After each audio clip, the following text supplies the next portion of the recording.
Afternoon,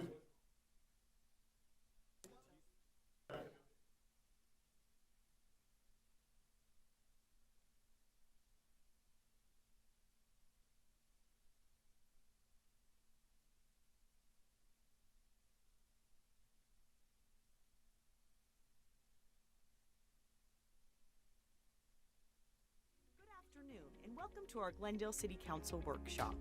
This meeting is for council members to review and discuss important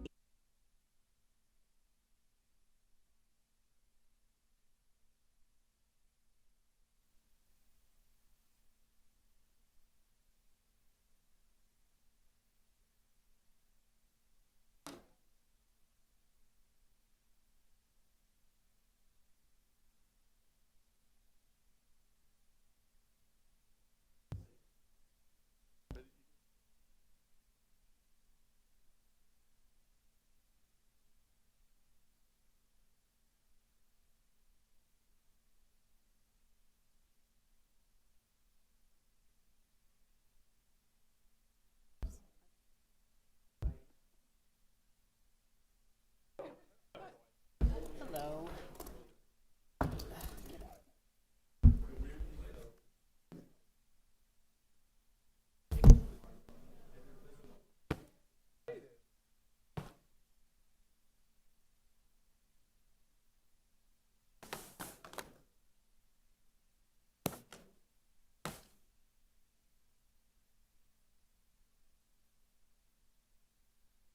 Hi, how are you? Good, how are you? Oh, this is bad. Yours are too big. Yeah, I mean, I can't sit all the way back in it. So I brought my thing from home. Or maybe my legs are too short. I don't know.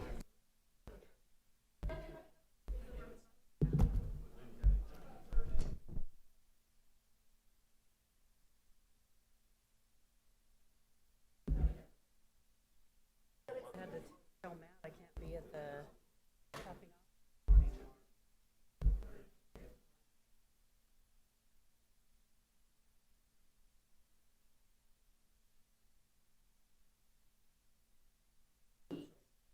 To meet with the president of Arrowhead Ranch Phase 1 and Phase 2. And lodging back. So I finally left a message that my next call was going to be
Yes, sir, thank you. Appreciate you.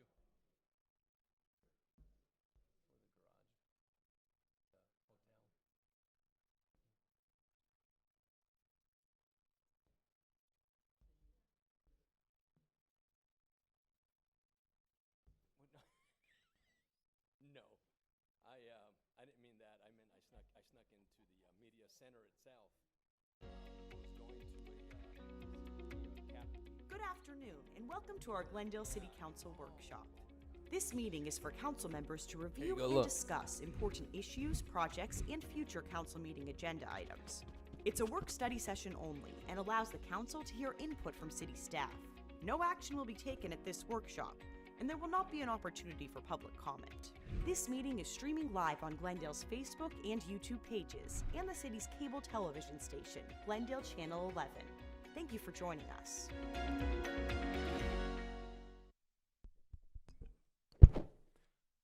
Good afternoon. Welcome to Glendale City Council Workshop Session of September 26th, 2023. This meeting is called to order. I'm not going to call attendance roll call. We know that Mr. Turner notified us that he would more than likely be late, and he's not here, so everyone else is here. If you'd take note of that, please. With that said, Ms. Bauer, if you'd go ahead and introduce item number 1 for us. Emergency Services Organization Code changes. Good afternoon, Mayor and members of the council. Here today to provide our first agenda item is going to be led by Nicole Munson. She's our emergency manager from Emergency Management. Sorry, thank you, Mayor and Council. Today I want to talk to you about some proposed changes to Chapter 14 of the City Code, currently titled Civil Defense and Emergency Services. At the time this code language was developed, it was a focus on wartime civil defense, which is from the 1950s. In the 1960s and 70s, the focus of emergency management shifted to more natural disasters, such as hurricanes and earthquakes. As time has gone on in the 80s and 90s, focus shifted to more. There were several natural disasters, but then there were also several man-made disasters that also occurred that created a little bit of a shift in the focus yet again. And then with the terrorist attacks of September 11th, emergency management's focus went away from just natural disasters and man-made disasters to what we now call all hazards.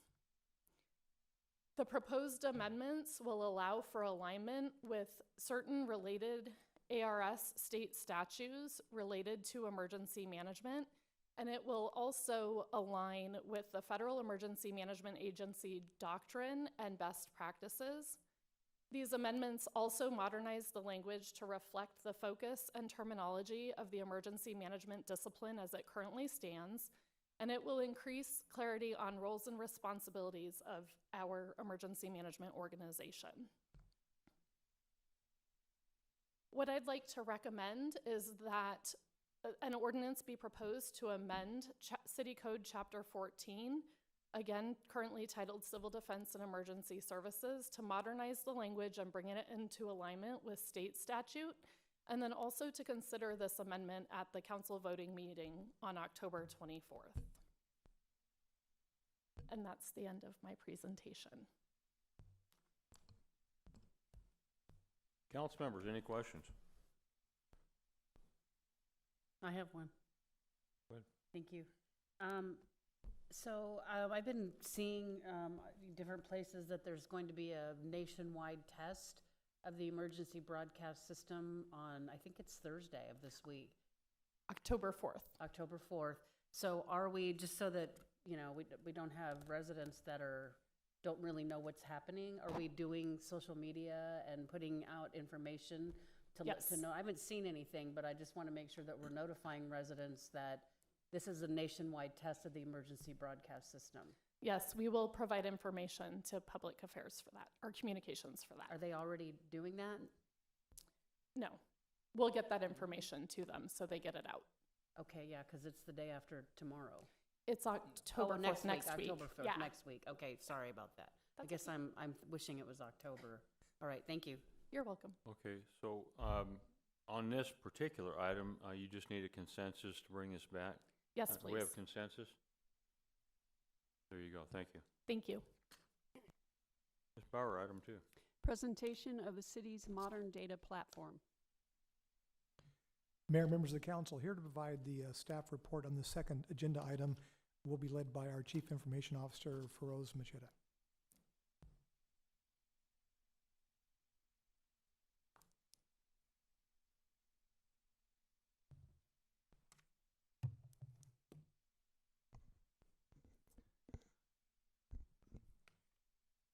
Good afternoon, Mayor and the Council. Thank you for the opportunity. So before I begin my formal presentation, let me just provide a little bit of a historical context. It was 3 years ago, a little over 3 years ago, this was the venue for the first time I presented before you, and that's when I introduced the concept of modern data platform. So it's good fortune that we are here today, and my team and I are able to present to you live modern data platform that we will be using throughout the city for various different analytics and reporting needs. Now, they say behind every successful man, there's a woman. In my case, I want to introduce to you the Super Six that made all this possible for me. So if you would indulge me, I want to go through and introduce them because they were critical and pivotal to our success in terms of building this modern data platform. So that starts with Vicky Rios. My first conversation around data and analytics started in her office my first day joining Glendale. And her support and sponsorship has meant a lot to the entire team in terms of where we are today. Now, when we implement systems or we develop systems, it's not an exercise that happens in a vacuum.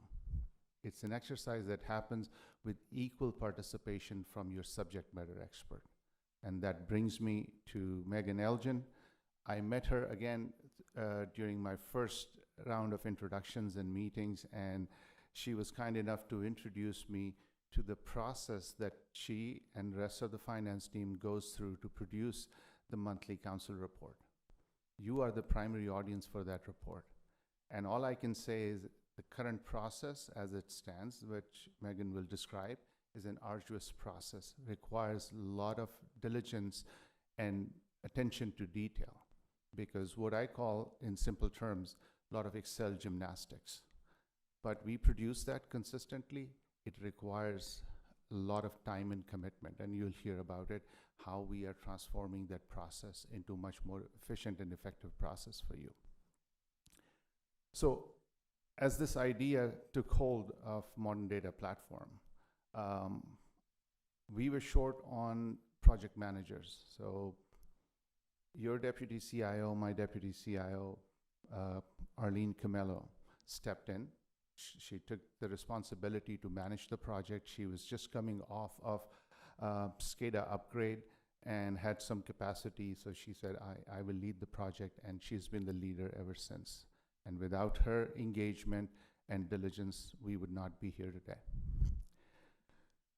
Now, during that same presentation, you probably heard me talk about, if you remember, around data governance. And I mentioned that I was pleasantly surprised to see in Glendale when I walked in that there was a data governance program in place.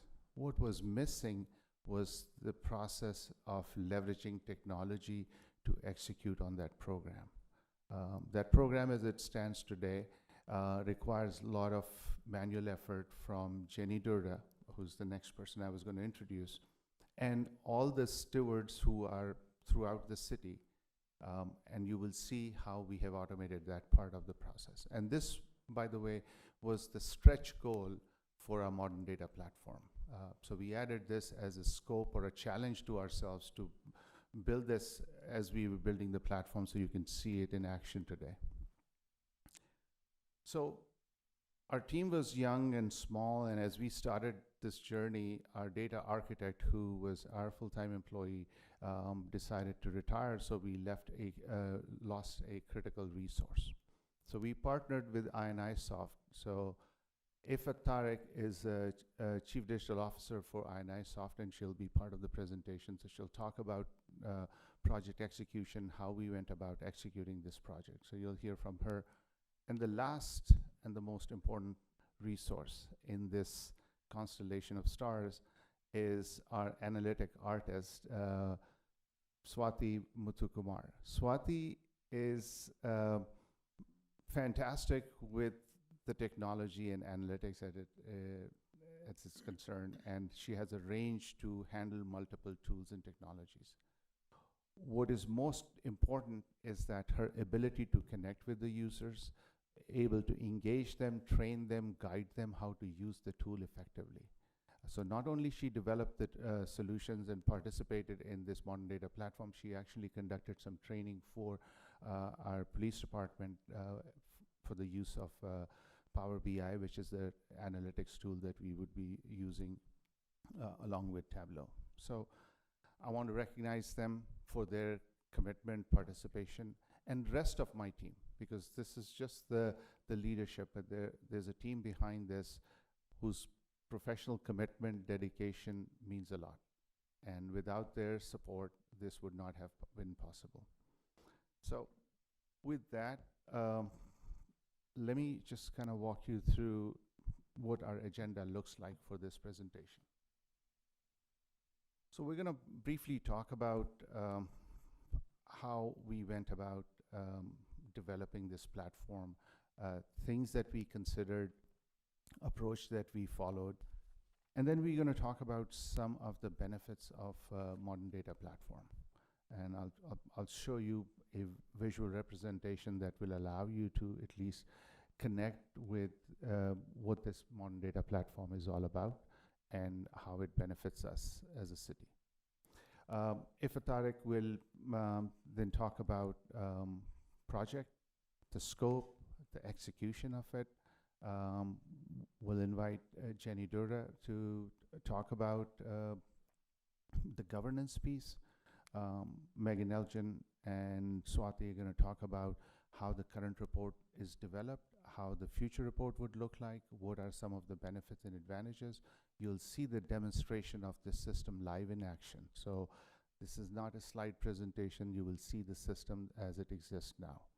And then we're going to talk about future roadmap briefly, and I'll be able to answer any questions you may have. So what is modern data platform? Simply put, it is a platform that has the flexibility to serve multiple stakeholders. If Glendale aspires to be a data-driven organization, it is imperative that we have this kind of capability for us to use. And that's precisely what this does. So when we talk about, and you see here in the definition, digital transformation. So digital transformation doesn't happen in a vacuum. It happens in the context of data and information. How we consume data, how we consume information allows us to conduct our business in a different manner. We can rely on historical data and anecdotal information, or we can rely on facts and data that is current and recent and tested for veracity. That's basically what this modern data platform does for us. But it's easy to say that we should have a modern data platform and it should do all these things. Building one requires some careful thought process, simply because technology changes so frequently. In our ecosystem, we have several hundred applications and data sources from where we pull the data. If we account for all the sensors and IoT devices, this can go into thousands. So we have to really carefully architect a solution that meets today's need and is ready for tomorrow's needs. And this is precisely what we did. So you may ask, so we talked about it 3 years ago and we are here today. So what happened in between? Precisely that careful planning, evaluation of every and each aspect of technology was considered. And once it was considered and the architecture emerged, we went and we validated with various different technology providers to make sure that what we are developing doesn't conflict with what they have designed their product to behave and act as. And once we received that validation, then it made sense that yes, now we can move forward. The next question may come up. So I look at this boxes and cylinders here. What does that mean?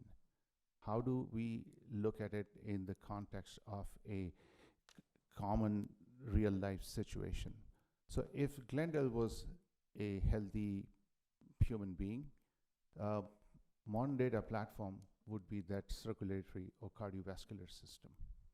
The bad data flows through various sources, comes through, gets cleansed, gets refined, and then gets delivered to various other parts of the body so it can be consumed and utilized for the benefit of the whole. And that's essentially what this modern data platform does for us. It is that heart and soul of an organization that aspires to be a data-driven, digital-first organization. That's what this modern data platform does for us.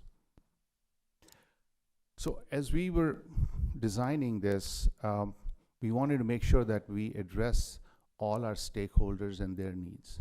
And one area of need is regulatory compliance. So when we talk about public safety, when we talk about fire and police and EMS, they have regulatory requirements. So we made sure that the platform we choose is a platform designed for government. So we are built on Microsoft Azure platform, and we are built and operating under Microsoft Azure for Government, which means that it comes with its unique attributes. It provides us security and compliance for the regulatory requirement that a government entity should abide by or follow. So for example, CJIS or NIST or PCI or HIPAA, this environment in its totality is compliant with all those. So when we are serving various different stakeholders and their data needs, their reporting needs, we can be confident that the environment we operate in is safe, secure, and consistent with the regulatory requirement for each different stakeholder. With that, we're going to get into a little bit more detail of our project, and I would invite Ms. Ifa Tariq to come in and talk about the project, the scope, how we execute it. You have a question? Yeah, turn your mic on. I have two questions. Thank you, Mayor. I notice we use Munis for the raw data. Will we continue to use Munis, or does this new system capture the data without it? Mayor and the Council, yes, today Munis happens to be our ERP system. So that is the source of information as far as financial data is concerned. Tomorrow, if we have a different system, the modern data platform allows us to connect to any other ERP system that we may decide to have as our future ERP. Similarly, if there are other sources of data that is pertinent to the report we need to produce, right? A common practice is oftentimes, in some cases, we would get syndicated data or reference data from industry that we want to utilize. This platform will allow us to connect to those sources, bring that data in, and use it as and when necessary. So it has that flexibility. So Munis will be phased out over time? Eventually, as it stands right now, Munis is the system, but when we outgrow and newer, better solutions emerge, we will definitely consider that. Second question. As we all know, data can be manipulated to produce a desired result. Yes. What infrastructure is incorporated within the system to ensure that the data remains unbiased and uncompromised? Mayor, council members, I am glad you asked this question, and you will see that in action in our presentation, but I'll briefly describe. The component that we call data governance technology is precisely for that reason, You will see in this presentation, and I don't want to take this spotlight away from it, but I'll briefly describe. So this council report that we are talking about, once we produce that report using this platform, and it's before you, and you look at this report and you look at a column and you say, I want to know where this information is coming from. We will be able to demonstrate to you where that information was first created or data was created, how it is presented in the report, what kind of transformation took place along the way. So you will have a full transparency, what we call a certified report. Now, it's not an audit certified report, but it is certified to the extent that it establishes the veracity of data from the source system that it's coming from. Well, it establishes the veracity of the data, and that's wonderful, but then once that data is acquired, Mhm. what is in place to prevent it from being altered? Yes. So the entire platform has auditing capability. So, Okay. and it's a basic function of any database in any form that will allow you to audit that data source and see who created the record, who updated the record, when the last record was updated. So you can always see who interacted with the information, when and how. So that is available throughout the system. So you'll be Very able to good, see thank that. you.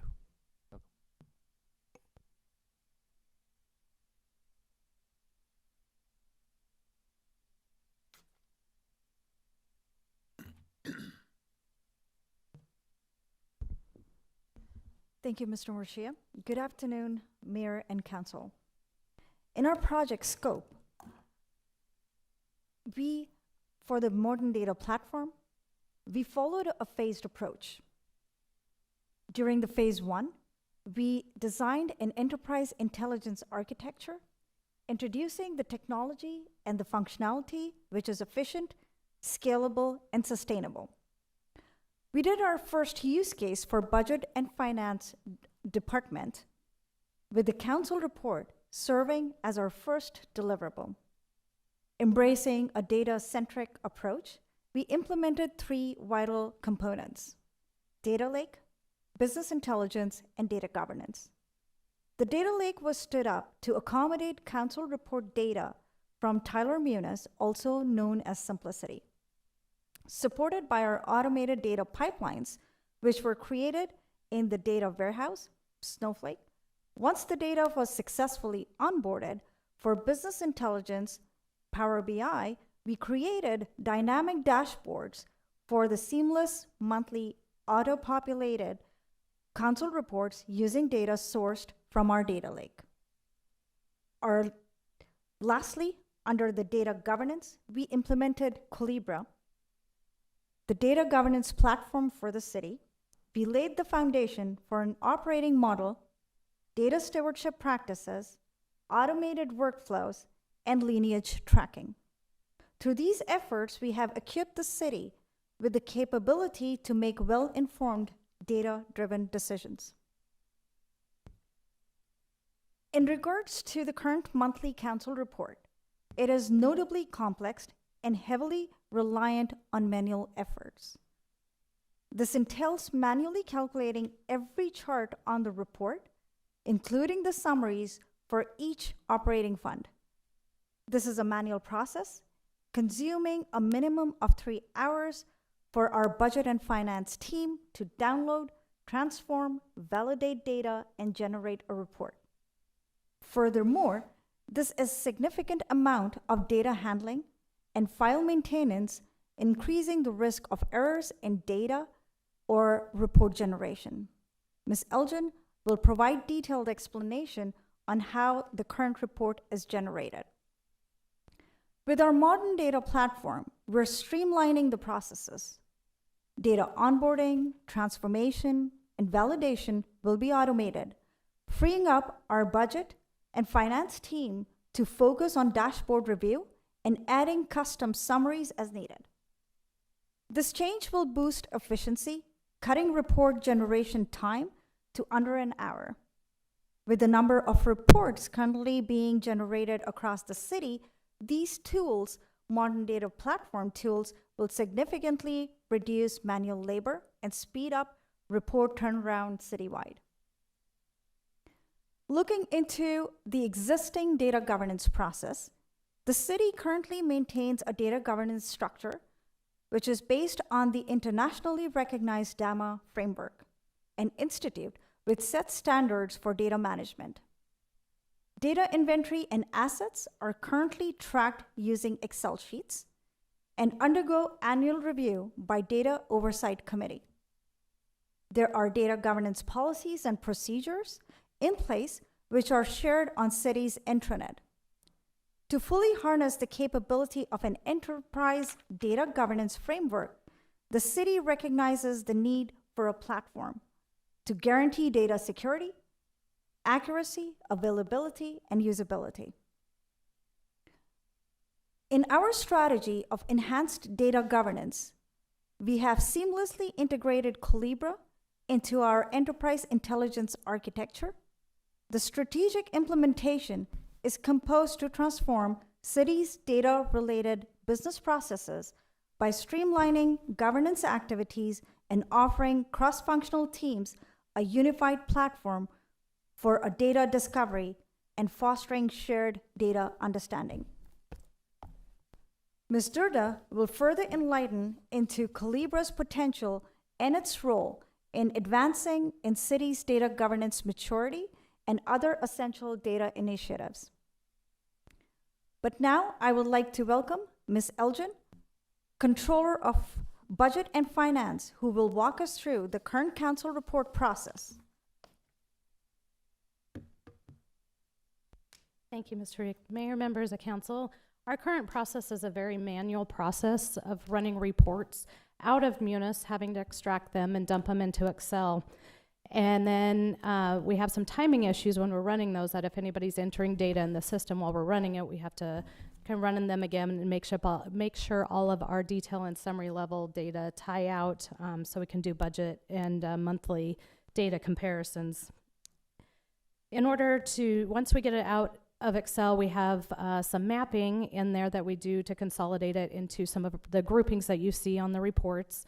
And then I can put that into our workbook that has many tabs for each of the different funds and areas that we're reporting on, which have to be manually updated month over month to update all the formulas that are driving all of the comparisons and the graphs and everything that you see on there. So it's a very manual process that leaves a lot of room for error. All of the narratives in there have dollar amounts and percents that each of those has to be manually updated, and we have a team of us in the finance department that do those, and then we have another group of people that'll help review those to make sure that the numbers got updated correctly, just since there is so much room for manual error. So that's what's taking a lot of time to develop to put the report out. With the new process going forward, all of these formulas will be updated, the data pool will be automatically updated, and that will allow us to review the report more for analysis than having to just validate the data as it's coming in. And with that, I'll turn it back to Mr. Reek. Thank you, Ms. Elgin. We would like to begin the demo of our modern data platform, starting with a technical showcase of Data Lake and business intelligence tool, our Power BI. With that, I would like to turn it over to Ms. Muthukumar, business intelligence developer working with the city. Thank you, Ms. Tariq. Mayor and Council, we just saw how the team is currently populating the report and the effort it goes into downloading, transforming, and validating the data for populating the report. With our modern data platform, it will act as a single source of data, thereby eliminating multiple sources or maintenance of individual files. In our modern data platform, the data is downloaded, transformed as structured data, and moved into our Snowflake. Let us review the various automated pipelines that we have in place to handle these steps. These pipelines, when triggered, would automatically download the data from Tyler Munis into our Azure storage. Once the data is moved into our Azure storage, it is automatically transformed as structured data and moved into our Snowflake. With this structure we have in place, it can handle all future developments. By running these automated pipelines, we are reducing data handling and ensuring trustworthy information is shared across the organization.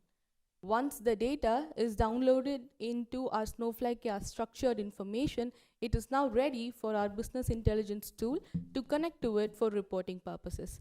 Let us now review the report that has been populated by connecting to Snowflake. The report that is shown on the screen, which is our current monthly council report, has been populated entirely without any manual intervention. The report, starting from our index to the 41 tabs for every operating fund, has been entirely populated with no manual intervention. This includes the various bar graphs, table, and the custom summary have been auto-populated. We have also given the ability for the budget and finance team to add a third paragraph for custom narratives if required for any of the operating fund. Report that is populated from our modern data platform goes through a structured process of validation. This ensures that the report is standard across the organization. Report that is populated from our modern data platform is certified, meaning the data can be traced back to its lineage. An example of such term would be budget or adopted budget that is displayed on the report for every operating fund. You will hear Mr. Nambiar talk about the same term in terms of data lineage in data governance as we move forward in the presentation. With that, I conclude my presentation on Data Lake and Power BI portion of our modern data platform. Turning it over to Ms. Tariq. Thank you. Thank you, Ms. Muthukumar.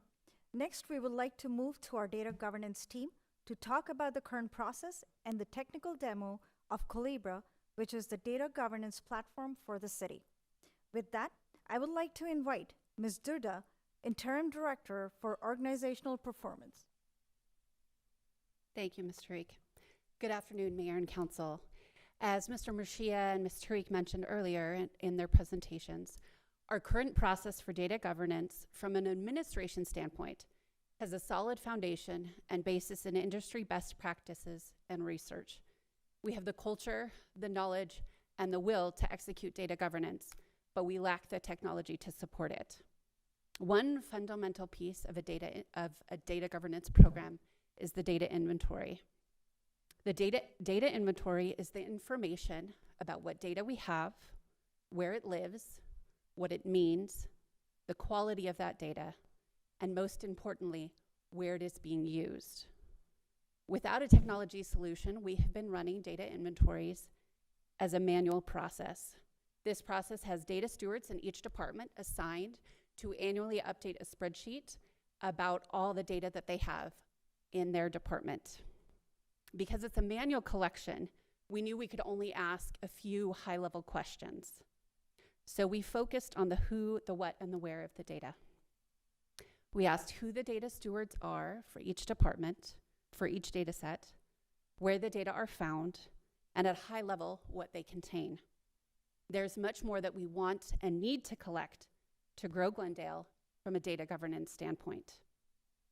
Getting to our shared vision of a modern data platform and a truly data-driven city will require technology to replace this manual spreadsheet-driven process. Having this will help us sustain and grow to the next level of our What Works City certification. I'm excited to be here with you today as we demo the replacement for this manual process. The implementation we will share with you today is an example of a centralized model. This means that we'll have individual department stewards like we do now. They will gather and input data into the Colibra tool that was mentioned, and that will go for a central review at the Data Governance Oversight Committee as happens now. The same approval and current process will continue, but the emails and the spreadsheets back and forth will end. We'll have an automated workflow for the collection, review, and approval of our data. We have one example of a data inventory for you today. We hope in the long run to have them all in there. And it's using the council report that's already been demonstrated for you. I will now turn the time over to Mr. Nambiar, the functional lead for data governance from I&I, to run that demonstration. Mr. Nambiar. Thank you, Ms. Darda. Good afternoon, Mayor and Council. Here in the home screen of the Colibra tool, we can see how we are able to take all our disparate data sets and group them together in categories and types that help us best understand and maintain our data. We can now look at the individual data sets that are stored in Colibra. These are few of the business terms we saw in the council report, with adopted budget being one of them. We can define the business terms to group them together, understand the data classification and the insights that provides value to the data and also help us utilize the data. We can also trace the data with the business lineage capability of Colibra to understand best on where the data comes from and how it's utilized. For the business term adopted budget, we can see how the data is coming in, and it's been utilized by the application Munis and belongs to the Tyler vendor. Additionally, we also see the report general fund that's been generated for the Munis application. For the reports that we created utilizing the modern data platform, we can embed them into Colibra to manage our data from a technical perspective. We can also link the reports to the data sources to make it a one-stop repository within Colibra. With this, I would like to now conclude our technical demo and turn it over to Ms. Darda. Thank you. Thank you, Mr. Nambiar. Mayor and Council, moving forward with this technology will help us progress in our data maturity journey. Right now, we're at a defined or responsive state, but having this technology will help us get to a truly managed and proactive state. This tool will allow us to know and understand what data are available in Glendale and leverage them to the fullest extent. It will ease the integration of different data sources together to create more advanced analytics. It will allow us to ensure that whatever data we are using is accurate and from the best sources. This is a key piece of the modern data platform. Thank you, Mayor and Council. I'll now turn it back to Mr. Murcia for some final words.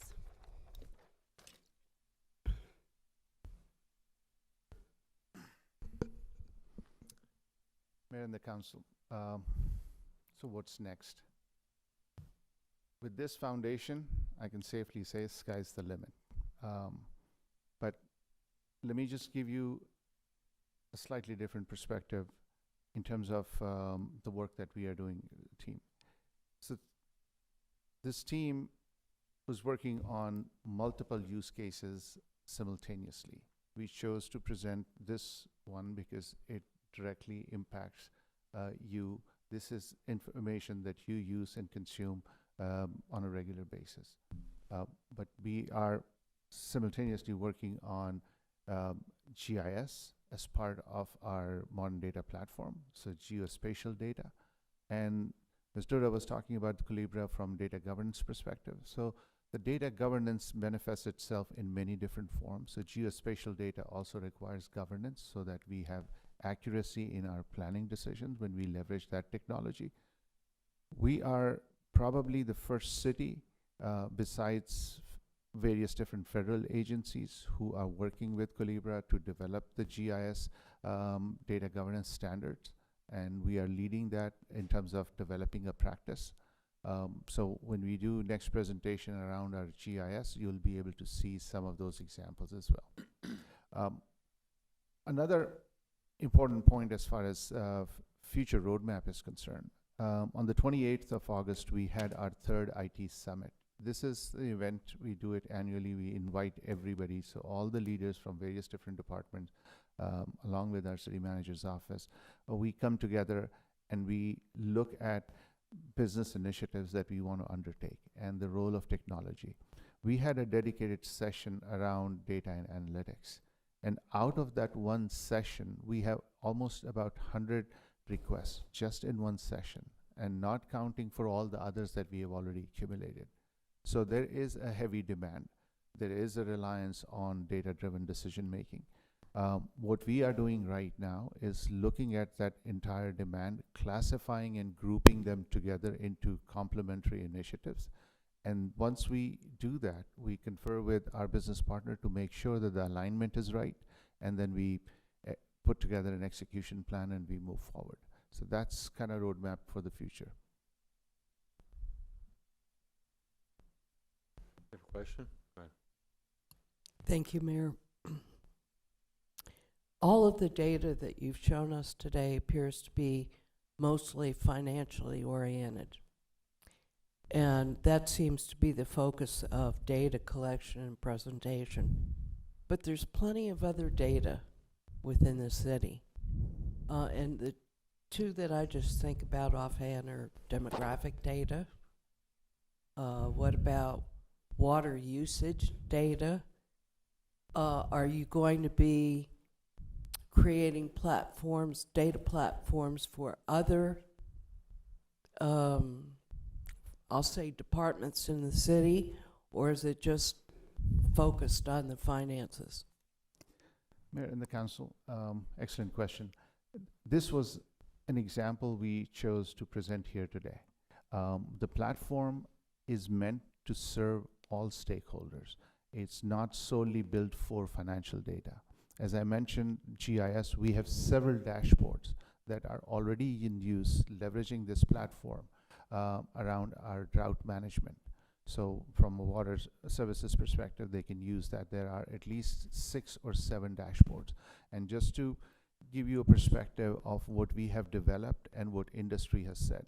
So month of July, we were invited to participate in a sustainability webinar workshop, and we shared the work that we have done in terms of data and analytics. And this was done by IDC, which is an international research organization.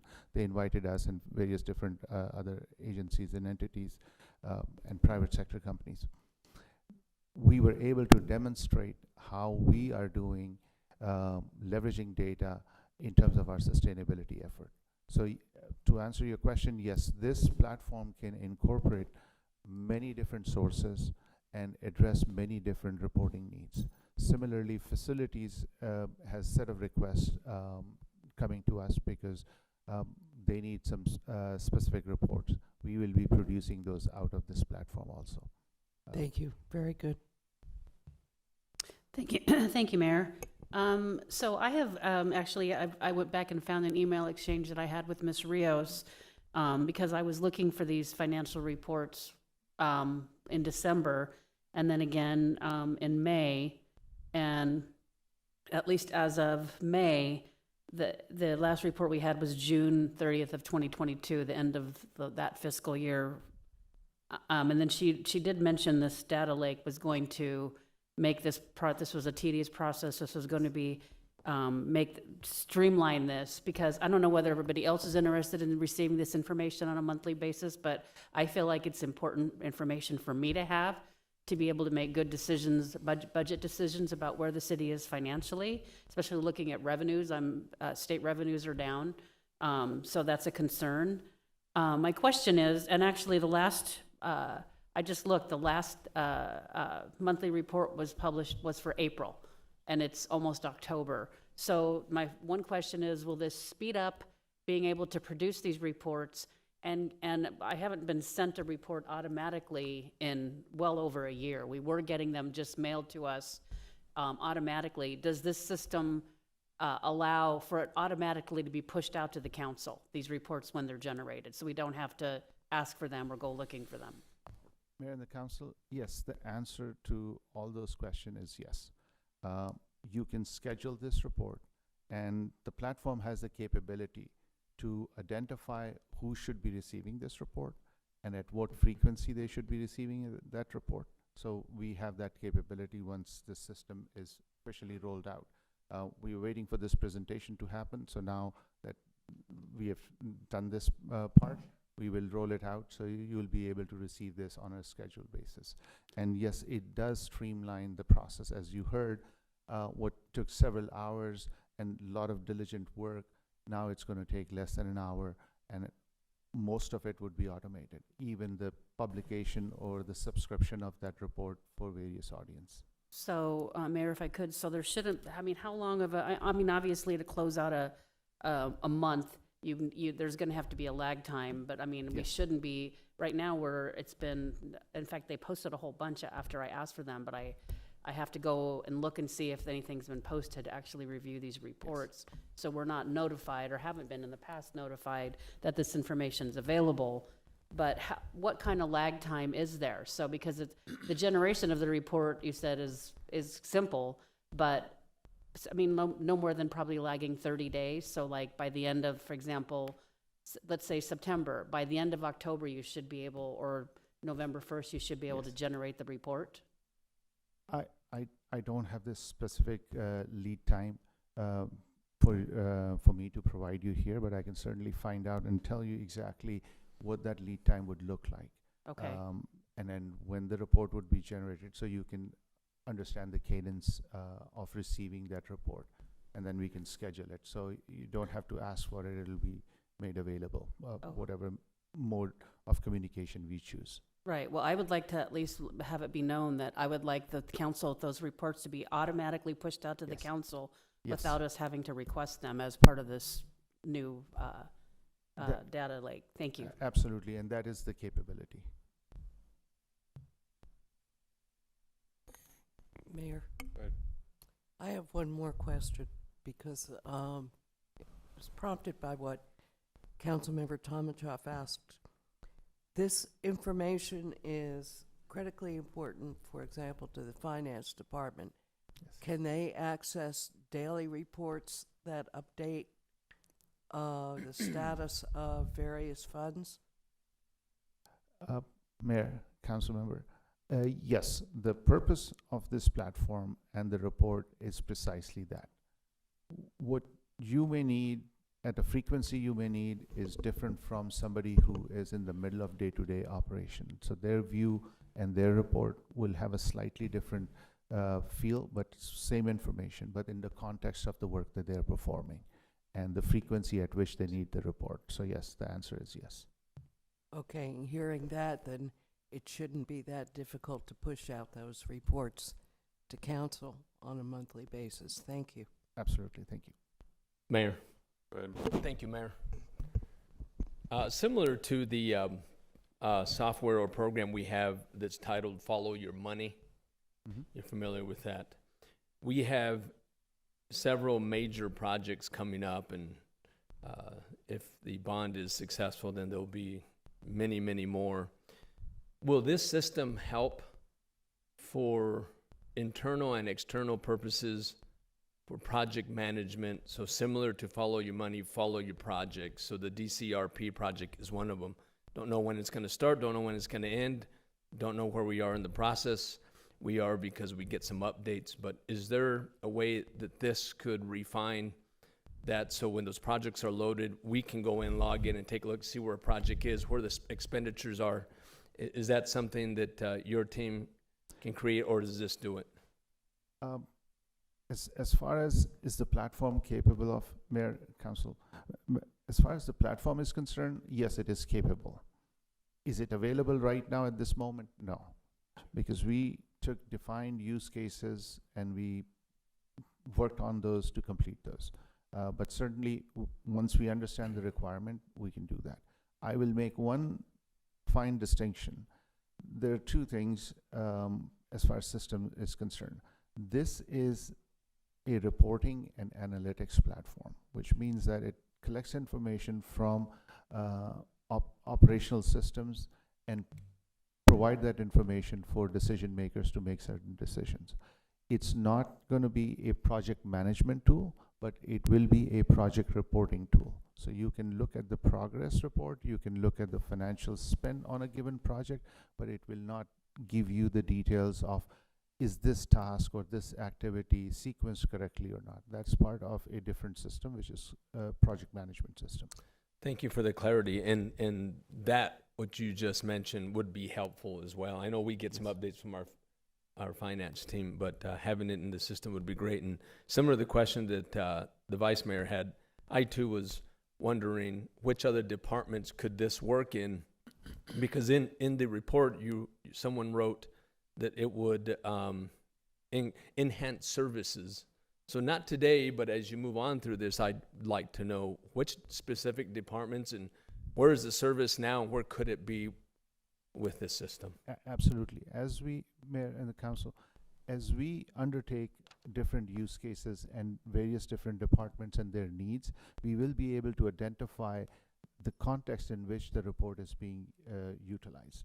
So if we develop this report and we provide this report, previously it took them X amount of time, now it's going to take them Y amount of time. So we will be able to demonstrate that part.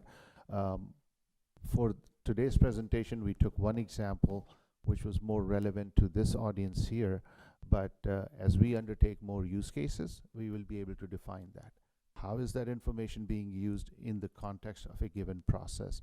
What kind of efficiency, accuracy, reliability it adds to that process? So we'll be able to identify. Not every process will show you a reduction in time to value. In other cases, it may be more accuracy, higher degree of precision, more reliability of data, or quality of data. There are other metrics that you will be able to see and benefit from. Thank you, and I applaud your innovation, you and your team, and I commend you for recognizing your team members. Sounds like they're all in tune with this, and your innovation is really appreciated. Thank you, and recognized. Thank you. Go ahead, Mr. Milner. Thank you, Mayor.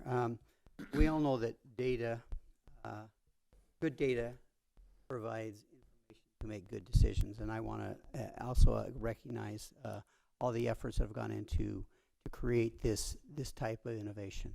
I know that your IT and budget, finance, and a lot of other people have been involved, and I think you've done an exceptional job of trying to bring this all together, and I'm looking forward to seeing the final result and being able to read those and understand them to help make better decisions within the city. Thank you. Thank you. Thank you.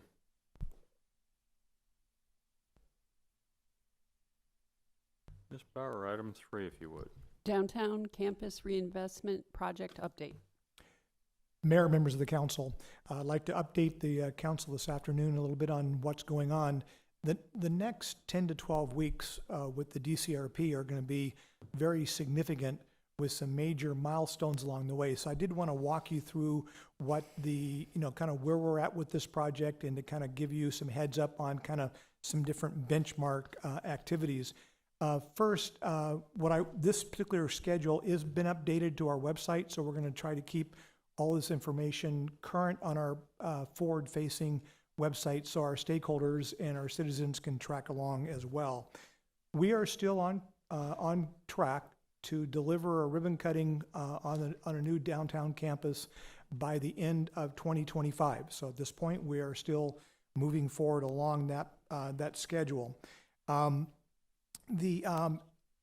If you can see by the red dots, these are a lot of our internal stakeholder meetings. I've asked staff to come back at our next meeting to give us an update on the community outreach plan, and we'll be updating that, and we'll have more information for you at that time. So let's talk about September. First of all, just kind of looking at the beginning of September, right now all of our continuity of operation spaces have been completed, so there is no ongoing construction going on there. And during this period of time, I just think it's important to recognize that all of our departments and programming elements maintained operations on a normal schedule throughout the entire transition. We did not have to close down a payment window or our development services window for even a day during this transition. So I think they did a tremendous job to try to go through the challenges of relocating, but at the same time understanding that the delivery of service back to our community is really important. And again, I think this is due to the great work of our DCRP team.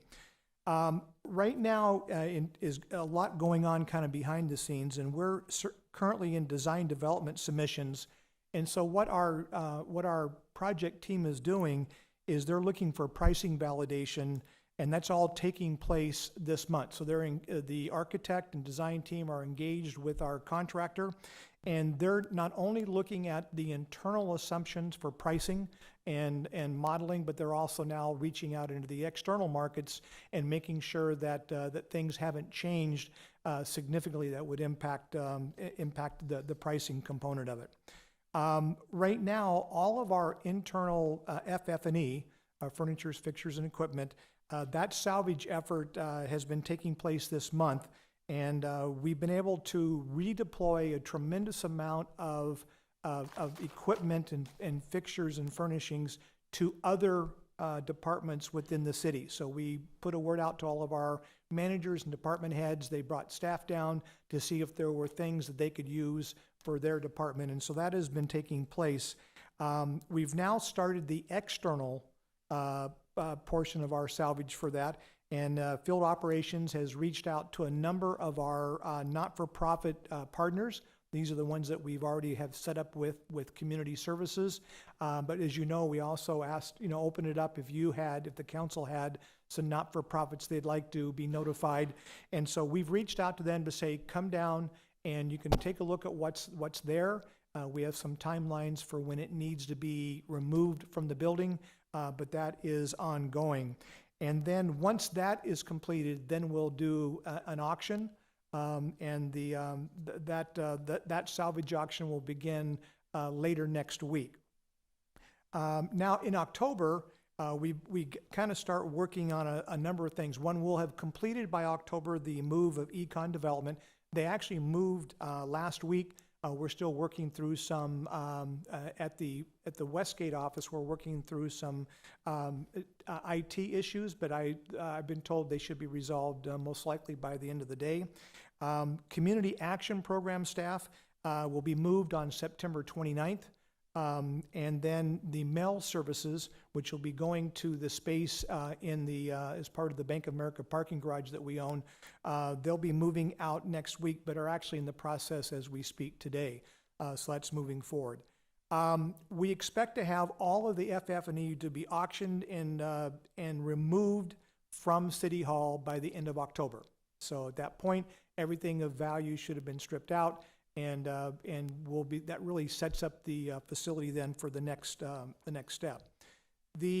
During October, what we call the demo package, and this is kind of the demo package, construction logistics, and this includes like the fencing and the long lead items are all being finalized. So at that point, then the budget validation will start. All that submission will have happened and will occur by the end of October.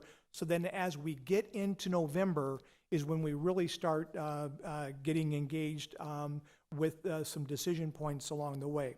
So the design development package, it'll be the entire package, including the demo package and other things, will be provided to the council by the end of October or the first week of November is what our target date is. And so that's not too far around the corner. And so that will be very significant in terms of a milestone for the project.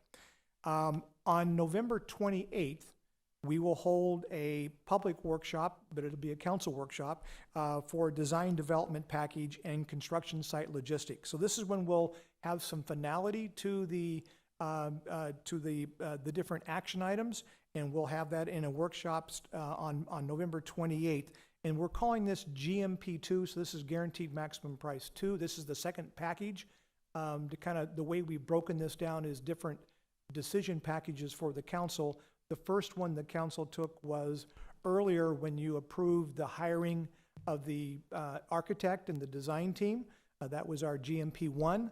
This next package, GMP2, will really include everything for the contractor to do the demolition of the campus, and will include authorization to purchase long lead items. So part of this pricing validation and part of what the project team is doing is also checking out into the market, looking for those components that we're hearing back will be a longer than normal lead time. So we want to get ahead of those items. I don't know what it would be, but for example, let's just say there's a specialized chiller or electrical panel that is needed. We want to get that ordered now rather than to do it under its normal schedule, only to find out that that is now delaying project delivery. And so GMP2 is really it will be the next major decision package, and we'll be going to the council on the meeting of November 28th for consideration of GMP2. The next thing then would be in December. We're targeting this as the week, assuming that the council gives authorization to approve GMP2, is when we'll do notice to proceed for our construction manager at risk, which is Oakland Construction. And then we would start seeing work happen. They'd get mobilized and start doing the demolition. You know, I know that it seems to a degree like this is, you know, it takes a long time. I mean, but we're trying to balance as a team. We're trying to balance keeping this project going so that we can deliver it by the end of '25, but at the same time making sure we're being very thorough in all of the assumptions that are being made, that we're understanding all the design implications and all the things that come to delivering a really quality project.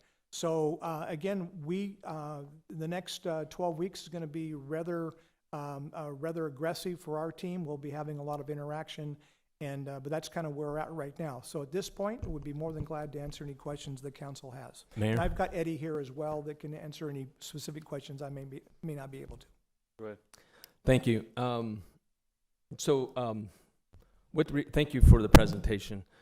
With regard to GMP1 and GMP2, it's not abnormal to have a construction contract as a proposal in its entirety to be sent and bifurcated demo and installation and everything else. But it is semi-rare to have a budget that way. So we haven't seen those costs broken out. Is that what you're saying? We're going to receive in October, so we'll be able to see there was a cost for architectural, there was design team, and then now there's a demo cost, and then there's equipment cost. So you have it bifurcated. That's a little odd, but will we be seeing that? Because so you gave a budget, and we don't know what the GMP is yet, the final one. We will know soon, but we don't know if this is escalating or on budget, or is it going to be under? So can you explain that? Right. Mayor, Councilman Aldama, thank you for the question. So when we said we're looking at our pricing validation right now, it is looking at the project in the whole. We have an allocation in our mind, a budget allocation for the demolition. So we won't bring the demolition package forward if we feel that once we pay for that, there's not enough money to deliver the project. We would then want to do a recheck back in with the council on the overall project. So we are looking at the validation is looking really at the entire project, but what we will bring back will be just the demolition and the long lead items, and then again we'll continue to refine the numbers on the overall project. But our team is very clear that we have set a parameter for where we want this budget to land. We will recheck back with the council at any point we feel like we're not going to be able to deliver the project as envisioned on that area. Thank you for that, Mr. Phelps. So just furthermore, this is in my wheelhouse, so I'm really used to this stuff. But so your CM at risk should have already, because it's Oakland, we know that's who you awarded it to. So they should have already given you a few GMPs finals, have they not? Let me bring Eddie up because he's most interacts with our design team. Yeah, because I think what we're missing is generally you would have already a holistic cost to this project. We would have a GMP by now.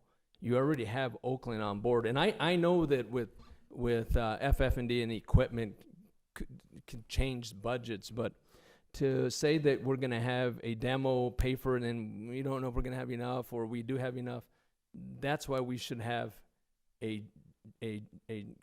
gross maximum price, and then that can fluctuate a little bit, but it shouldn't fluctuate. Once you have it, you have it. So yeah, Mayor, and I'll turn it over to, but we just, part of it is the design document, so that's what the architect has to present, has only recently given that to the general contractor, and that's the testing that they're doing now. So up until just a few weeks ago, they were still in the design, designing the core components of the project to turn over to them for their pricing assumption. But I'll let Eddie go into more detail on that. Before Mr. Eddie goes, you're absolutely right. And when we met, I know I met a few times with you. That's where I was concerned about on this project, is that we're designing and paying as we go. We don't have a full design.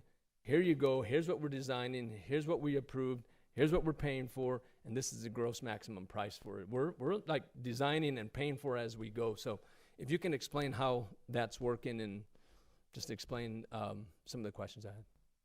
So good afternoon, Mayor and Council. So Councilmember Aldama, essentially what Mr. Phelps is explaining is where we are today, but overall, this entire step, whether it was conceptual, programming and concepts, schematic design presentations that we've had with workshops with you, we're modeling and maintaining that overall project cost. That includes construction and soft costs. In round numbers, it's 90 million, it's 89.9 or whatever we had in our list at the workshop. But that said, that's what the team is marching orders to. So everything that we're doing with that and the information we've shared with you is modeled on that. So they're testing into design development, which is the next phase of the design process. It's getting more information down on paper. That's being modeled today and sent over to Oakland so they can price it internally and externally, as we were mentioning. In that same process, to keep with the timeline of the schedule of the project, we also wanted to put forth a demolition and long lead item package, because we know in this market conditions that, and I'm sure you're aware of this as well, getting electrical equipment and mechanical equipment, it's months. And it's mentioned in weeks, but it adds up to months. So we're seeing 52 weeks in some cases for key equipment in the building. So we want to take advantage of cost opportunities today by putting that forth as an early and long lead, early demo package and long lead item package to council, so we don't miss our cue in the process. When that's done, it's all part of the project budget, so we have to validate that along with the entire budget, so you see how all the components, the demolition would normally be a line item in the contractor's pricing.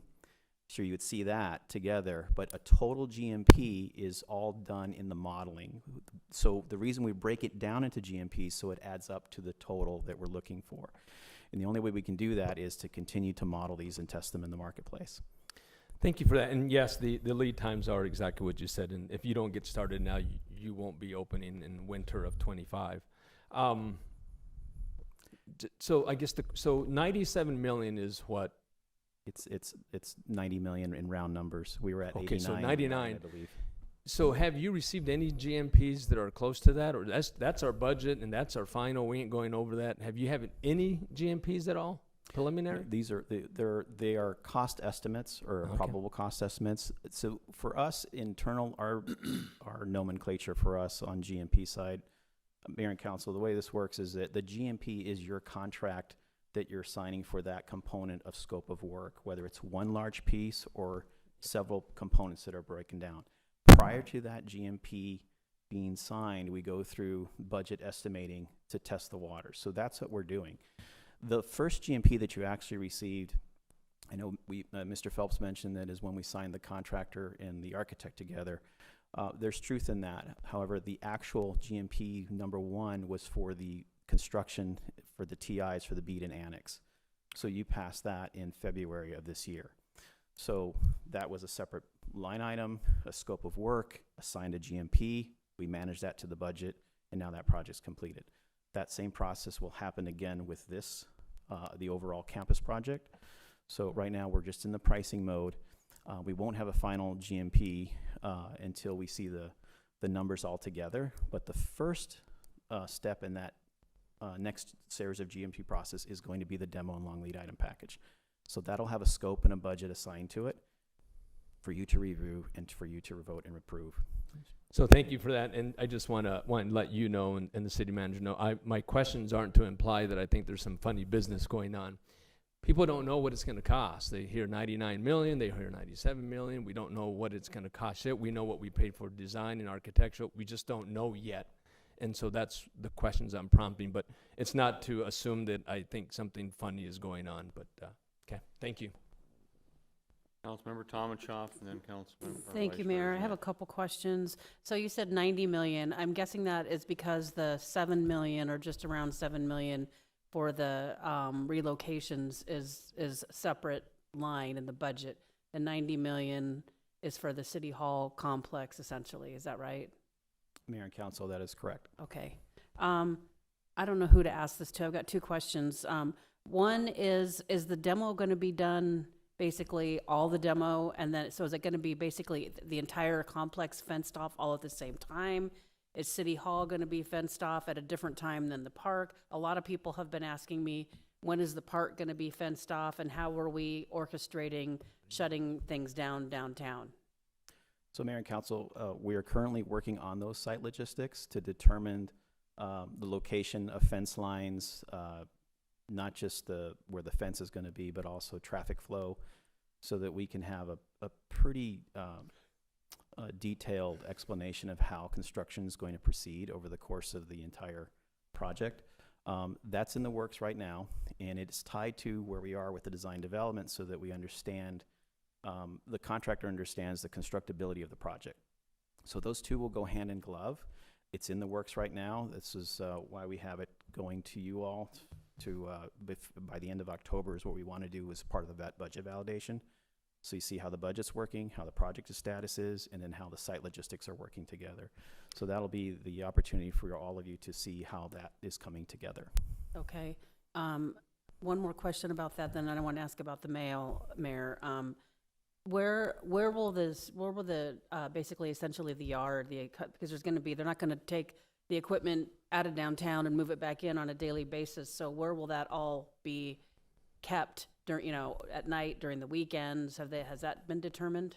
Mayor, Council, just to clarify the question, Councilmember Tomlichoff, are you suggesting or asking about the contractor's equipment or Yes. okay. Yeah, like they're going to be demoing, there's going to be all kinds of heavy equipment down here. Where are they going to park it at night and on the weekend? So the plan right now, and this is part of the logistics plan, but I will share with you that the intention of the CMET risk contractors to contain their equipment, lay down yard, materials, et cetera, within the fences, inside the fence of the construction of the project. So it'll be essentially within the construction zone, not externally is what they're thinking at the moment. And not in the park? No, inside Okay. the immediate fence line that goes around is what the plan is, which includes the parking garage. So they would be able to use that area for potential laydown and storage and so forth. Okay. One more question, Mayor.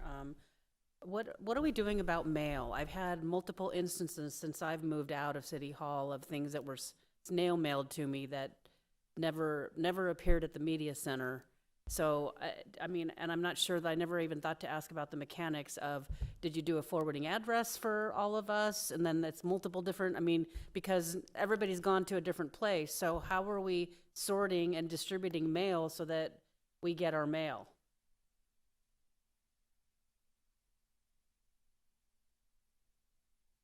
Mayor, council members, Councilmember Tomlichoff, the mail is still being delivered to City Hall, and it's distributed out to all the various departments via our contracted mail services, and we are working through just some contractual issues with that. So we'll definitely look into, and I have heard from members of the city manager's office about delays in receiving mail, and we're working with the contractor on that. We're adding much more frequent mail delivery services, recognizing that the departments have been spread out. Yeah, I mean, I've had people call me and say that, you never responded to I didn't get the letter. But once the construction starts taking place, they're still going to deliver mail to City Hall? Or? Mayor and council members, Councilmember Tomlichoff, at that point, when our mail services moves out of City Hall, and I think the date is later this week, mail will be delivered to that address and distributed from there.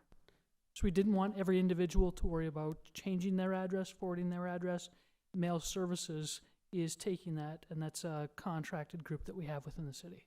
So 5850 will be, basically all of that mail will be forwarded to a central location and then sorted? That's correct. Okay, yeah, well, whatever they're doing right now is not working, because I'm not getting any, I haven't gotten a piece of mail pretty much since I moved out of City Hall. So, thank you. Vice Mayor, you're next, then Mr. Turner. Okay, I guess they're not very difficult questions. One is, we're talking about a final price, whatever council decided on at last workshop, whether that's 89 million or 89.5 or 90, whatever it is. Okay, I'd like to see the costs broken out, and they can be estimated, not final costs. So, for example, How much is the demo costing us out of that total budget? How much is the equipment costing us out of that total budget? Things like that that make more sense to me.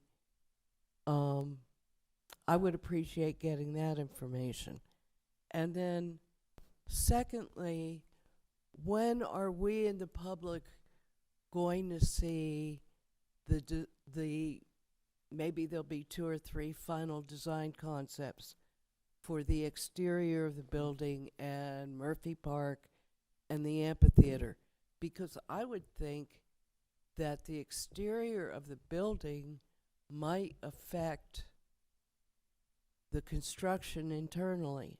I don't know that for sure, but it seems logical to me. So when are we finally going to see the final design concepts so that the public and we can weigh in on that? Because I think that's what everybody's waiting for.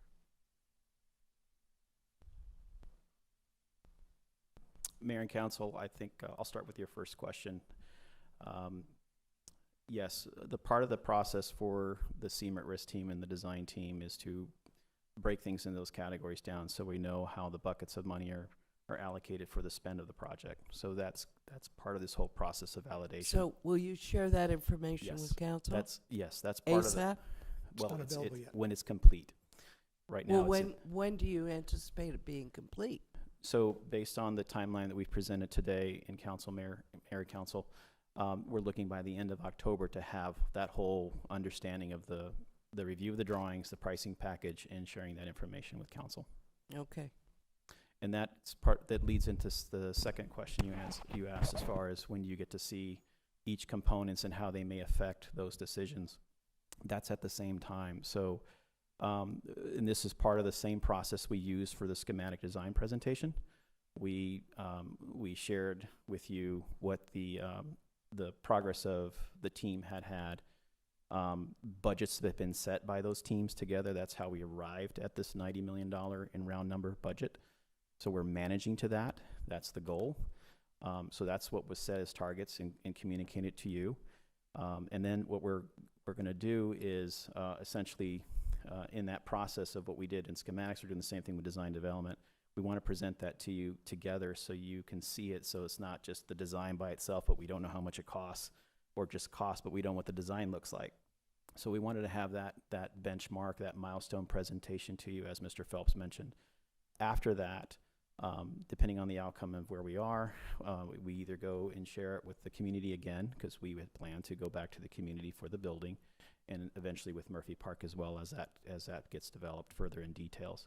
So this is the next major milestone for many of the questions that you have that we're providing answers for, which is coming towards the end of October. Okay, so let me see if I understand. At the end of October, we're going to get a breakdown of at least estimated costs for the various components within the budget, correct? Mayor and Council, correct. Also at the end of October, we're finally going to see the final design concepts?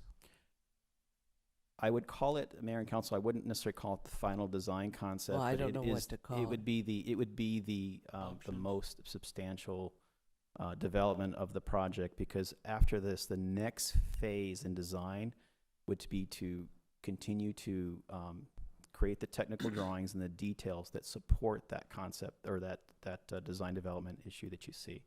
That is when we go to the final GMP. When do you? Okay, so you're going to share those design. I'm not going to call them final concepts, but those design concepts. At the same time, you're going to share the cost breakdown of the budget at the end of October. When do you anticipate, between council and the public, coming to a conclusion and adopting a final design? Our intention, Mayor and Council, our intention right now would be in the early part of winter, which would be the January, February timeline. Well, this keeps taking longer and longer and longer. All right, thank you. Thank you, Mayor. Again, on the timeline to start with, on slide 11, and based on what I believe I heard in the manager's comments, this seems to show that the council is going to get design development packages in late October. And then we're going to have a workshop on it on the 28th, and it's going to be on our voting meeting that same night. And I have a aversion to showing the public things in our workshop in the afternoon and then making our decisions that night. We've also just received word that our November 14th council meeting and workshop are going to be vacated. So that limits, I think, significantly limits the opportunity for our public to give us input and us to share with the public what we know about this project. I would like us, we're still far enough out that maybe we can relook at that. Perhaps we need a special workshop on the 21st when the council would receive the material and you would present it to us in a public workshop, and then we would have the voting meeting a week later. I don't know if other members would be able to accommodate that or not, but I don't, on a project that's taken this long and is going to take so much longer, I hate to cram everything into one day in late November, right after Thanksgiving and all of that. I think we need a little more time in that space there so that we can be fully informed and have time to think about stuff, maybe walk the site or whatever we may want to do, so that we're not rushed and the public's not rushed. Mr. Phelps? Yeah, Mayor, Councilman Turner, I think that's, we've been challenged to try to keep this thing on pace, but I think your point is important, and let us come back and look at that. Maybe what, at the end of the day, the council's willing to do is, you say, maybe a special workshop, or maybe we can push it to the first voting meeting in December. So we'll take that and see if we, because we don't, I think there's a lot of questions that come up, and we want the council to be fully informed. So let us work on that, and I'll report back out here, hopefully even by the end of the week, with perhaps a revised schedule in that area. Thank you, Mr. Phelps. And then if I can continue, you maybe touched on it briefly here, but we've seen precious little about the design plans for the park, and then Council Member Aldama has asked that the library be included in this project, and we haven't seen any conceptuals or any conversation about that. I know that the public is very interested in both those components.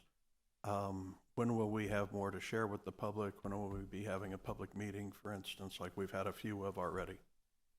Mayor and Council, as far as Velma Teague and Murphy Park, they are tracking behind the current building, the council chambers and the garage and the building itself. We haven't proceeded much further along in that since the last presentation. We're planning to do those most likely in the early next year, which is the fiscal year 24.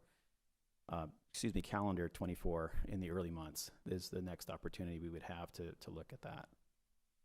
So our focus has been primarily on the overall package at the moment, and trying to get things before the end of this year from a pricing standpoint solidified.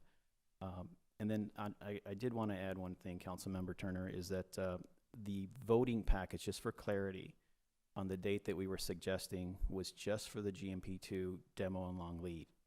And so it wouldn't be for the entire project per se. It's just the key elements to start construction and to order long lead items for the project itself.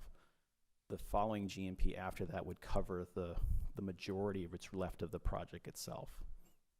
Just to help with that, I think there's a distinction between what would be discussed in a workshop as the status of the project versus the next contractual obligation package to be voted on that would allow for demolition to proceed and for long lead items to be ordered.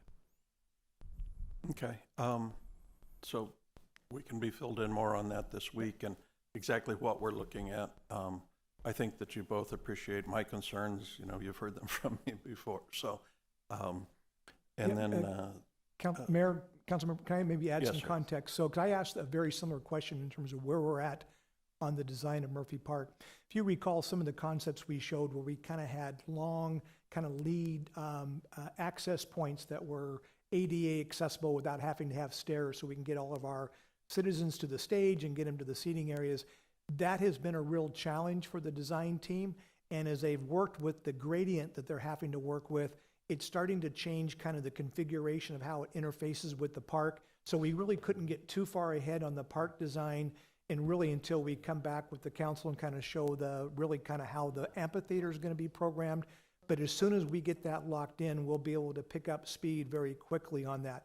With regards to the library, again, as we reported out, we've asked Holly Street to do the design on that as well. And I believe they're getting ready to start programming, which is kind of the first step, is how big should it be and what are the components of it. I don't know, maybe you could provide some additional information. Mayor, Council, Mr. Phelps, don't have any additional key dates at this moment, but we are working on in the background to define a path forward, and programming will be the first thing we start with. Okay. So if I may continue in regards to programming, that sounds to me like you're considering changes to the functions or functionality of the library rather than just cosmetic changes to make it blend in better with the newly constructed City Hall.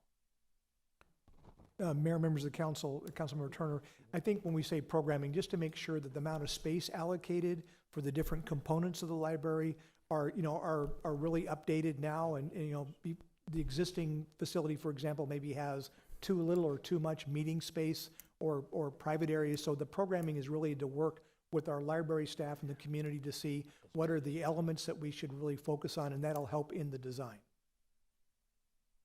Okay, thank you.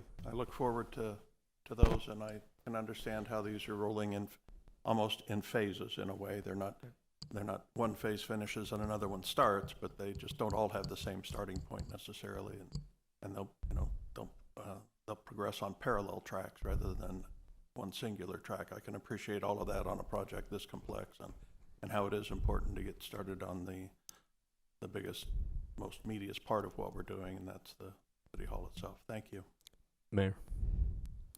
Yeah, thank you. I appreciate all the questions and the answers that have been given today. I think it shows staff that is really working hard. I know this project is sensitive. It's a big project. It involves a lot of people. And from what I've seen so far, we've had pretty regular updates. And I appreciate staff taking the time to keep us informed, because we do have questions and we do have things that we need to respond to constituents. And so I want to send an appreciation to everybody who's really making this project come together. And more importantly, being transparent about it in a way that we can then communicate with our constituents and to us as well. And the questions that are asked here today are all valid, and I think staff has done a great job here to answer those. For me, I'm very satisfied with the direction that things are going, and I believe, based on the history with our move out, it came in on budget, everything worked really well from what I've seen. And we've had regular updates on that, and I expect the rest of the project to continue the same, that we're going to see the same transition and the same development happening throughout this process. And we get regular updates, and it'll show that we are really trying hard as a city, as staff, to make this project come together at the budget that we have proposed. Thank you. Question? Me? Thank you, Mayor. When you come back with design, whenever that is, November 28th workshop, I think is what has been decided, is that going to include the amphitheater? Because that's essentially part of, is it being considered part of the City Hall remodel, or is it separate? And I don't think we've ever come to a decision exactly, what the amphitheater is going to be like. So will that be part of the presentation? Mayor and Council, it'll be part of the presentation. Thank you. Thank you, Mayor. Just want to be clear, the last time City Manager and I met with regard to fencing around the project, you said that just west of the library, going west, would be fenced off, but I heard different today. Do you have exactly where that fence is going to be? And the reason why I'm asking, many people are asking, is the park going to be closed or not? Could you clarify that, or you don't have that today? Mayor, members of council, Councilmember Aldama, I'll have Eddie tell you what the current thinking is, which I think is likely, I mean, I think in high probability, what he'll share with you here, but they're still working the exact details out, but maybe Eddie, if you could kind of walk him through.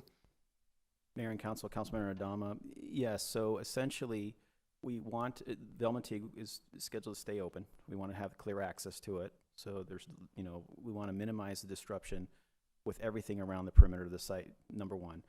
But yes, as far as the key facilities, keeping Velmonte open and accessible from the east, that east entry.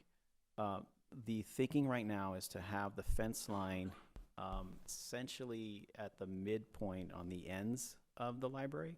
So we keep the all of their infrastructure, electrical equipment, everything was in the fence line. So we want to keep it there. So everything to the east of that halfway point would be open. So Murphy Park would not be fenced off there. The library would be open. That main entranceway would stay the same. That's the thinking at the moment. So the clock, and I even believe the flagpole, would be outside that fence line. So inside the fence line it's really the contractor's domain. How they use that is totally up to them. But it's primarily to provide them enough room to sequence their operations around the perimeter of the City Hall complex. So that's the amphitheater, the council chambers, the parking garage, and the tower itself. So when they, because they'll eventually have to be parking there, and I know my question is really not necessary, but I'll ask it because people do ask me. There's irrigation there now. I don't know. We don't know if it's scheduled so that when you put a fence there, this can still water and that can't. Does our staff have to do something for that to happen, or? Mayor and Council will be looking into that as well, Yeah, because okay. we know that there's going to be several months. Yeah. But the current thinking at the moment is that what's inside the fence line is going to have it's going to have some Yeah. wear and tear Oh, with, yeah. with equipment moving around and so forth. So less is much there as far as irrigation. And, outside of protecting, trees that we've identified as far as what's there for the park. But outside the fence line, we'll endeavor to at least maintain that and make sure that things are irrigated. But that will be with our Field Ops and Parks Department to work Yeah. through that. Well, thank you for the clarity. I will share what you said. Now we have one clear pathway as to what's going to happen. So, And Mayor and thank you. Council, the logistic plans will show this more carefully. So this is just a point in time. I just want to be careful right now because there's a lot of logistics being put together as we speak. Thank you. Thank you. Vice Mayor. Thank you, Mayor. Curious question. When you demo and when you construct, do you do all components at the same time, or do you line them up? You do City Hall first, and then council chambers, and then the amphitheater? I mean, would seem to make sense to me that you do it all at the same time. So, do you or not? Mayor and Council, the sequencing of how that happens is being modeled, and you will see that in the presentation. But it is relatively all at the same time. So they're going to essentially, they're going to phase how they move their crews around the campus. But all that's occurring at the same time. And so the goal of that is to make it ready for new construction to happen seamlessly. Thank you, Mayor. Your answer to Councilmember Aldama, I wanted to circle back because I specifically asked if we were going to park equipment in the park. So basically, essentially half the Murphy Park's going to be fenced off. Because when you said that, I was like, how are they going to get that heavy equipment in the parking garage? I mean, most of that stuff's way too big to put in the parking garage. So we're not going to be putting, heavy tractors and demolition equipment and, dump trucks and other things that are going to have to be on site in the parking garage. They can't get in there. Mayor, Council, Councilmember Talmachoff, the site logistic plan will also show you where those areas are more definitively. But as the current plans are coming together, if you look at the edge of the tower and the edge of what's the sidewalk around the amphitheater and right in front of the council, that used to be a street way back when. But essentially, that is the primary area where either heavy equipment potential cranes, dumpsters, et cetera, might be staged there. We're still working out the final details. The area between parking garage and the building, that driveway is also available for traffic flow and for deliveries and so forth of equipment and even potentially staging. So we are really working hard to limit the footprint and the areas of where we're storing things on the campus site. Again, we're trying to protect Murphy Park to the best degree as we can as we look into the future design of that.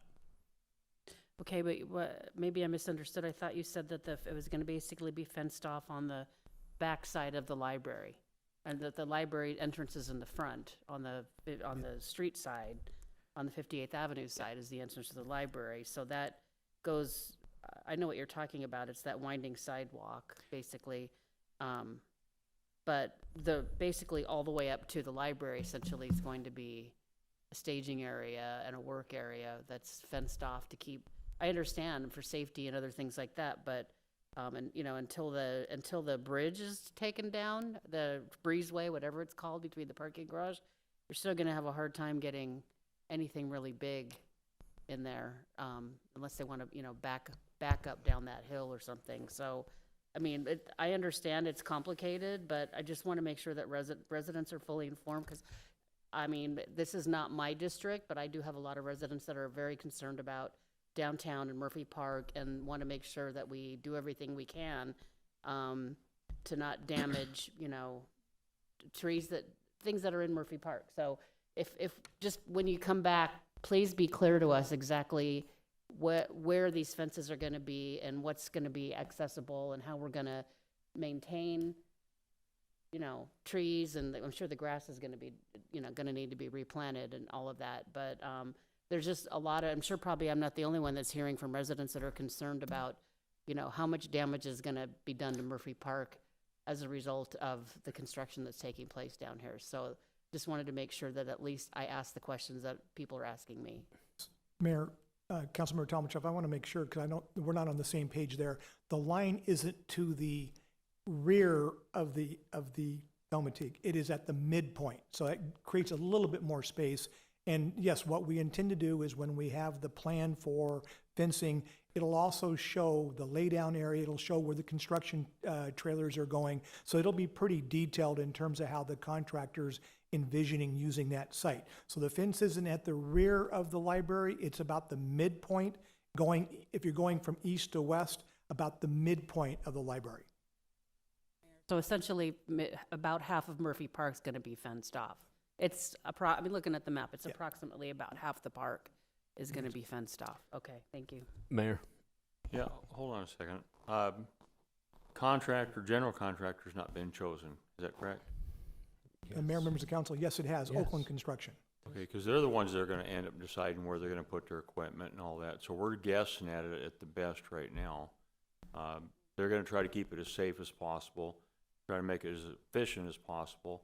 At the same time, the one thing nobody's talked about is you have a library over there, and they're going to do everything they can to try to keep the noise down. I mean, it's not even just safety, but it's also the noise too. So the one thing I haven't heard is there plans for a long-term crane at the site in order to move that equipment to the trucks or from the trucks. Yeah, Mayor, members of council, maybe just one thing is that one of the purposes that we have Eddie on board and his team is to be the interface with the contractor, because we don't want just the contractor to say, well, this is what's easiest for us, and all of a sudden, the next thing you know, they're laying down stuff all over the place. So really his role, one of his many roles, is to work with the contractor to come up with a staging plan and an operational plan, how we move traffic in and out of downtown. Our goal would not to be having large trucks stored overnight on a public street. Part of the plan will be is they need to remove certain types of trucks they can't keep within the footprint, to have those removed each day. But that's kind of what Eddie works as an owner's rep in that regard. And so I just want to be clear, that we are engaged in that discussion. We're trying to balance the operational needs of the park and the library and the downtown community with also trying to have an efficient plan for the contractor to be able to get the project done. I don't know about the crane. Maybe that would be more your area. So Mayor and Council, Right now, the plan is that not a singular large crane, like you might see on a construction site, typically a tower crane. We think these are most likely will be truck cranes. So, and again, that's really early in the process right now. The logistics plan will explain a little bit more how they're doing that, including, part of this noise will be addressed, but including things that are removed from the site as well, so that you can kind of get a feeling for how that activity between things that are taken down, removed, and things that are be putting back on the building. Okay. Thank you, Mayor. Yeah, I agree with the city manager. The contractor's not going to tell us where they want to put things. It's gonna, what they need, and you're going to decide it. So I'm glad that Eddie is that representative of ours.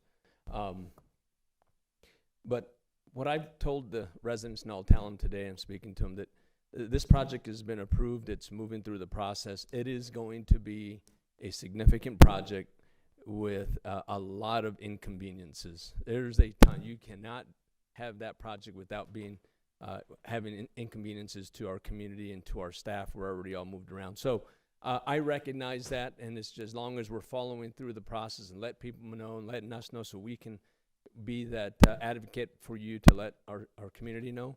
But you're going to see dry grass. You're going to see some dry and dead plants. Whatever sidewalks are broken, they're all going to be replaced. And that was why I asked, why are we waiting for the park for this project to be over? We do it now, and it's in tandem. So anything that's damaged, you'll come back as part of the rebuild for the park and fix it. So a lot of inconveniences, but that's what it's going to take. We want our contractor to have ample space for their equipment, because if they don't, they can't get the job done. So just a lot of inconveniences. Just keep us aware and abreast as we move along, and we'll be able to communicate that. Thank you. Did you have anything else to add to this? Or is that your program? That is my report. Okay, all right, thank you. Moving on to city manager's report. Yes, I just have one item, great news item just to report out. Some of you may have already, if you went to the Ballet Under the Stars this past weekend, I know a couple council members were able to make it, but we had an incredibly successful kickoff to this great event.